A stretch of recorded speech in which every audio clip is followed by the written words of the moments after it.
33. I'm in raw streak, so might as well keep going. Oh my God. The National Weather Service in All right, Sterling, that's Virginia 25 has issued a SDRs severe today. thunderstorm warning Let's for set a new record. central Frederick County in northwestern Virginia until 2:45 p.m. At 2:07 p.m., a severe thunderstorm was located near Winchester, moving east at 35 miles per hour. Oh, I said 30. Hazard, 60 miles per hour wind gusts. Source, radar indicated. Impact, damaging winds will cause some trees and large branches to fall. This could injure those outdoors, as well as damage homes and vehicles.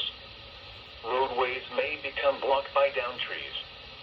Localized power outages are possible. Unsecured light objects may become projectiles. Locations impacted include Winchester, Stevenson, Brucetown, Cross Junction, Gainsboro, Cedar Hill, Cedar Grove, Clear Brook, Albin, Gore, and Whitaker. For your protection, move to an interior room on the lowest floor of a building.